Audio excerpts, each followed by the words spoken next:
Hello and welcome. My name is Kevin Mercer, and I currently serve as Assistant Professor of Digital Media Arts and Animation at Southern Illinois University in the United States. My talk is titled "The Cute Shall Inherit the Earth: Animal Protagonists in Post-Human Game Worlds." Recent video game titles such as Stray and Another Crab's Treasure feature animal protagonists navigating and improving built worlds in the decades following the extinction of humans. In each, the player embodies a cute, unlikely hero as they reckon with old-world technologies inherited from humans, face deadly foes, and seek to either reclaim a long-forgotten past or start anew. I'll begin by outlining both games, discussing their respective genres, settings, aesthetics, and themes. I'll then compare their depictions of post-apocalyptic architecture, exploring ruins and their influence on stratified societies. I'll then investigate in-game economies and societies, looking specifically at cash and barter models, as well as the emergence of culture from trash. I'll begin with Stray, developed by Blue 12 Studio and published by Annapurna Interactive in 2022. Stray sees a cat, accompanied by an AI companion, ascend several architectural and societal layers of a near-lifeless city. Swarms of carnivorous zerks, which are sentient, human-built bacteria, pursue the unnamed feline as it seeks respite among robotic communities.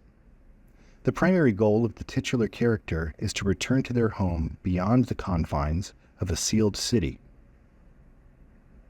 Another Crab's Treasure, developed and published by AgroCrab in 2024, sees a hermit crab named Krill, whose shell was stolen from its back, blaze a trail across a polluted ocean to reclaim his home.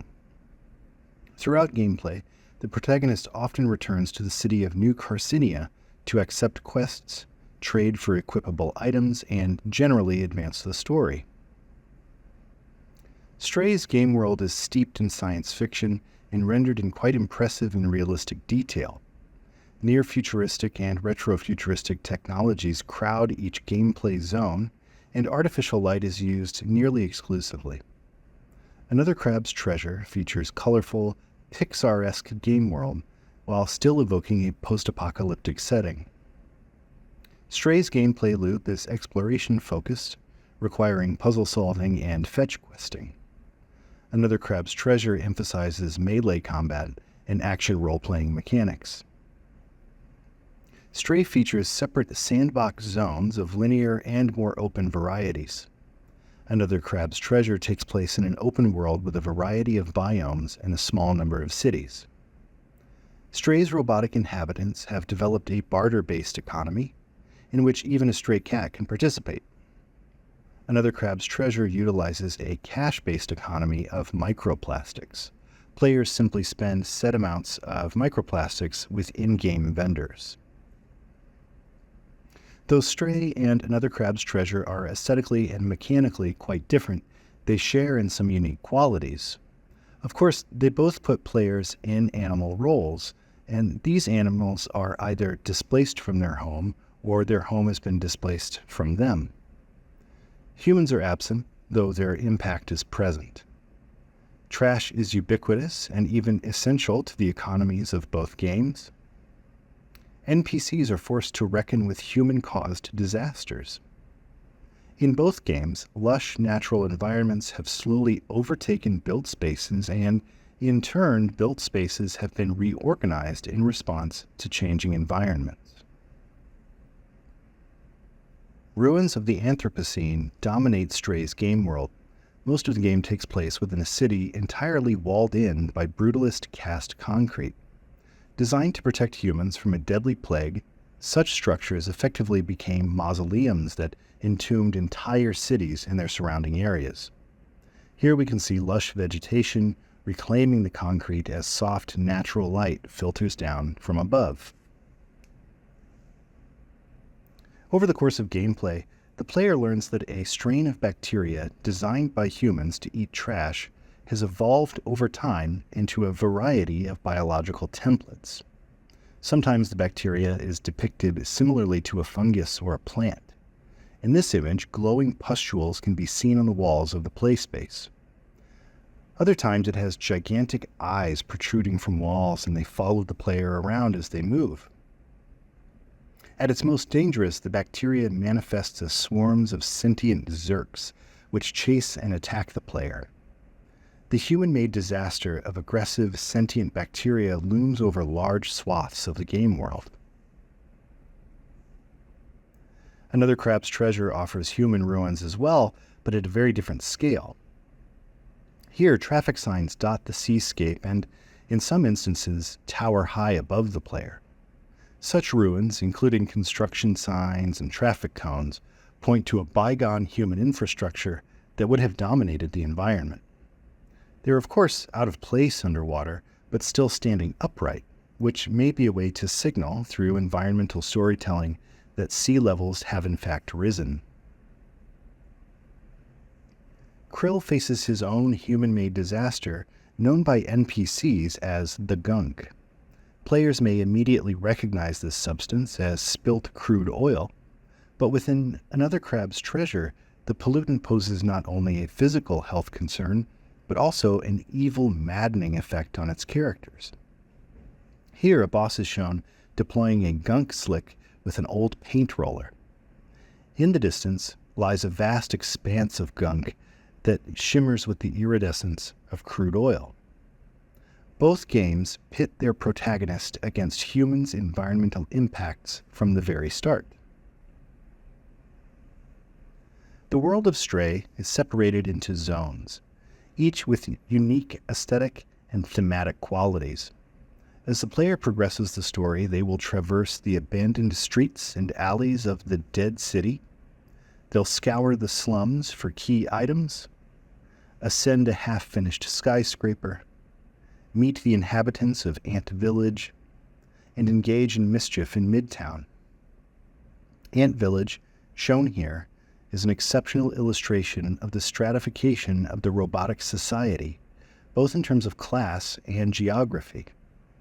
This area narratively and mechanically bridges early and late game chapters as a vertically organized neighborhood. Small trees have grown near the base of this industrial structure, and branches have become entwined with it. The robots that live here have assembled platform housing around this column. Ant Village becomes a small slice of the larger organization of Stray, which constantly calls the player to advance ever upward through burrows of increasing altitude and affluence. Another Crab's Treasure similarly divides a portion of its world into two distinct components. The city of New Carcinia, the hub to which the player will return frequently, is split horizontally into the upper crust and lower crust. The upper crust, pictured left, is brightly lit with natural light, is home to its only museum, and features colorful housing made from repurposed liquor bottles. The lower crust, pictured right, is dimly lit by artificial light only, features cardboard housing with cramped and maze-like alleys, and the ocean floor in this area is littered with microplastics. This stark contrast between the two halves of New Carcinia has formulated, in part, due to a sheer abundance of trash. Periodically, a floating trash island passes over the city, casting a broad shadow and dropping a flurry of refuse in its wake. The inhabitants of New Carcinia quickly get to work sorting these remnants of human consumption into upper and lower crust commodities. The anthropocentric memory of humans continues to make determinations regarding the mobility of others. Some folks live in sturdy, colorful bottles, while others live in decomposing cardboard. More specifically, what arise from the abundance of cast-off human stuff are new economies. In Stray, the player will never spend money or points for goods or services. Instead, they gain an understanding of a network of needs that spans a particular zone, then begins delivering key items between NPCs to progress the story. Here we see that the character Grandma is in need of cabling that she can knit into scarves. The player must source some cables, deliver them to Grandma, then in turn deliver what she knits to another character who complains of being cold. This kind of economy feels much more relational than transactional and provides the player with a better understanding of NPC motivations and histories. It is much less one-dimensional than simply paying a sticker price. Another crab's treasure enables the player to swap out their disposable shells to gain new abilities and different levels of protection from threats. Remember, Krill's real shell was stolen, so he's forced to use proxies on his journey. Many of these are simply litter. In fact, some are the most problematic single-use items, like the red plastic cup pictured on the right. In this example, microplastics are traded for a disposable plastic shell, which, in theory, eventually becomes microplastics, which can then be collected and sold again. This becomes a somewhat playful take on recycling. There are 69 different shells available to the player, many of which are repurposed human-made objects, and they literally litter the entire world and can be swapped at a moment's notice. The moment the player trades for a different shell, the previously equipped shell becomes litter again. Gillian Whiteley writes in Junk, Art and the Politics of Trash, "Waste is, of course, an adjunct of luxury. Junk, trash, garbage, rubbish, refuse, whatever we call it, is dependent on economic wealth and excess production." This fact is on full display in both titles. Junk is everywhere, and it speaks to a long-gone era of abundance and wastefulness prevalent in the Anthropocene. In Stray, garbage blocks paths, cordoning off portions of cities. In Another Crab's Treasure, piles of trash amass into makeshift architecture that can then be navigated. And it's lucky for the struggling inhabitants of these games that junk can be put to work in the game's respective economies. And this brings about culture as well. From the ashes of human civilization rises new societies of humanoid robots and sea creatures, each with their own interpretations of terminated human histories. Some of the robots of Stray remember times before humans disappeared, while others do not. However, they all seem to continue the traditions of humans. They tell stories, play music, gather in pubs and nightclubs, and they read and watch television. The baubles that fall from the floating trash island arrive to the citizens of New Carcinia as gifts of divine providence. What is simply a mass of compacted garbage garners a new mythos for those that live beneath its path.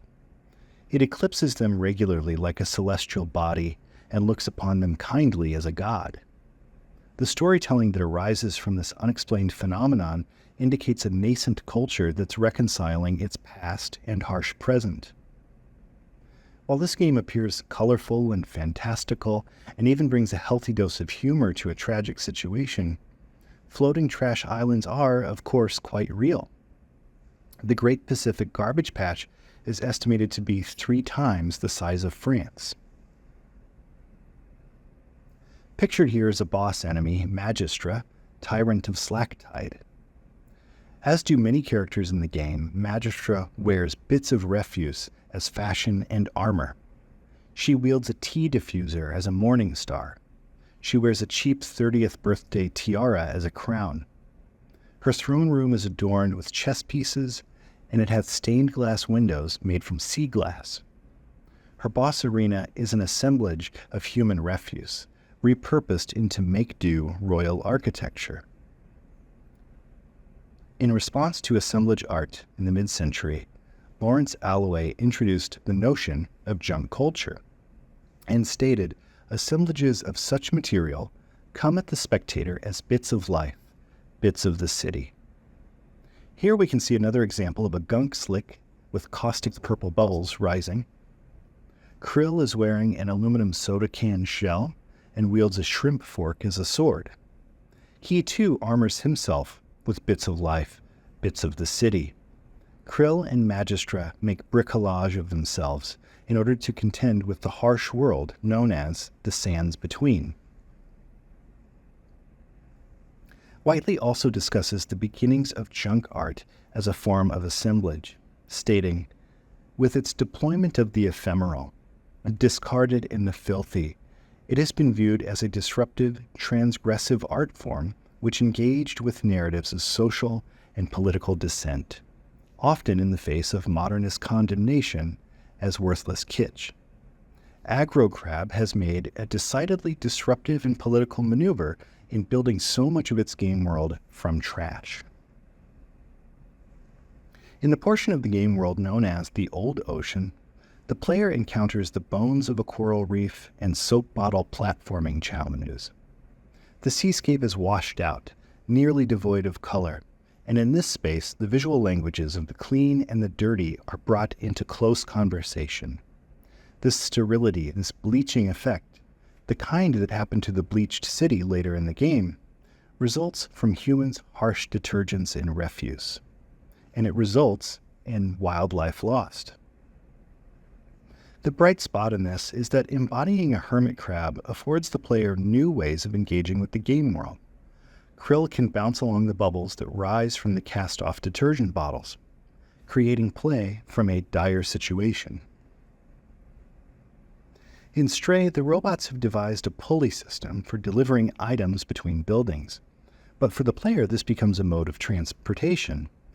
In a durable if-I-fits-I-sits fashion, the player can hop into the bucket and take off toward a new destination. This DIY transit system is community-built from rubbish, its existence an act of resistance. Here we see our stray riding safely above a Zerk-infested alley in the Dead City.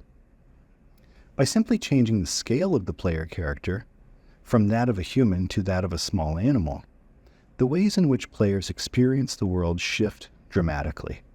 A bucket becomes a tram, a cardboard box becomes an apartment building. Largely, this is the challenge of both games. Learn how to contend with inherited, failed human systems as a cute animal.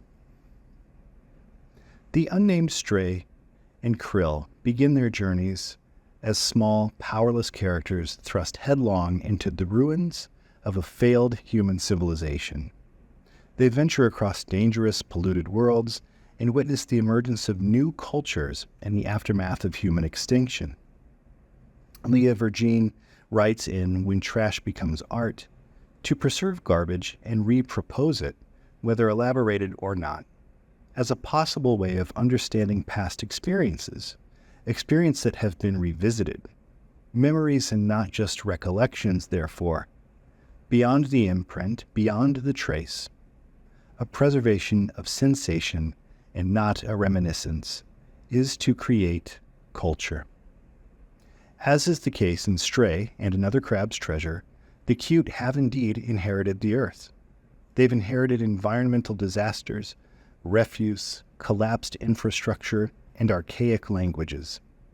But they've inherited much more, the hauntology of humanity, which, in the paws and claws of cute critters, becomes the stuff of new beginnings, new cultures, and new ways of inhabiting a fragile world. And with that, I thank you very much for your time.